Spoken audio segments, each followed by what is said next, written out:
বিসমিল্লাহির রহমানির রহিম। আজকে আমি আপনাদের কম্পিউটারে আরও একটি ছোট্ট টিপস নিয়ে হাজির হয়েছি।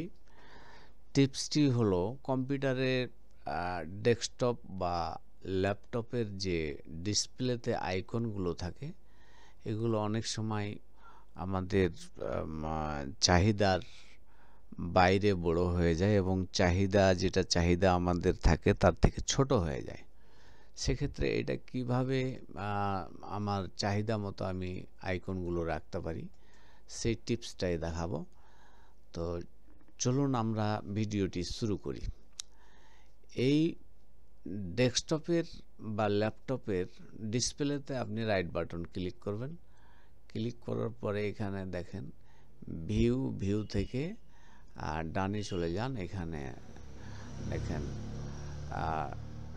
লার্জ আইকনে ক্লিক দিলে দেখেন এখানে ডিসপ্লের কি অবস্থা হলো। এই হলো ডিসপ্লে বড় হয়ে গেল। তাহলে এইভাবে যদি আমার ডিসপ্লেতে আইকন থাকে তাহলে আমার দেখার সৌন্দর্যটা থাকতেছে না। সেক্ষেত্রে আমাকে আরও একটি সিস্টেম ফলো করতে হবে। এই সিস্টেমে কি হয় দেখা যাক। আবার রাইট বাটন ক্লিক করেন। এখান থেকে ভিউ থেকে স্মল বাটনে ক্লিক দেন। স্মল আইকনে ক্লিক দেন। দেখেন এটা আমার চাহিদার তুলনায় অনেক ছোট। এটা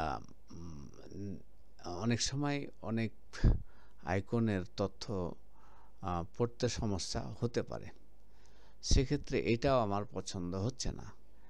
তাহলে আমার পছন্দ মতো আমাকে একটা আইকনের সাইজ আমাকে বেছে নিতে হবে। এখান থেকে আবার রাইটে ক্লিক দেন।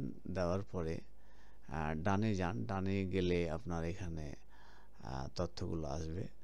এখান থেকে লার্জ এবং স্মল আইকন দেখলাম আমরা। এখন মিডিয়ামে ক্লিক দেন। মিডিয়ামে ক্লিক দিলে দেখেন আপনার পছন্দ মতো আইকনগুলো চলে আসলো। এটা সবার জন্য সুবিধা হবে, পড়তেও সুবিধা হবে এবং এখান থেকে আপনার আইকন দেখে আপনার বিভিন্ন ফাংশনে ঢোকানো সুবিধা হবে। তো এই ছিল আজকের ছোট্ট একটা কম্পিউটারের টিপস। এই টিপস পেয়ে যদি আপনি উপকৃত হন অবশ্যই চ্যানেলটি সাবস্ক্রাইব করবেন। ভিডিওটি লাইক কমেন্ট করে আমাকে জানিয়ে দিবেন যে আমার ভিডিওটা আপনার ভালো লেগেছে কিনা। ধন্যবাদ সকলকে। আসসালামু আলাইকুম।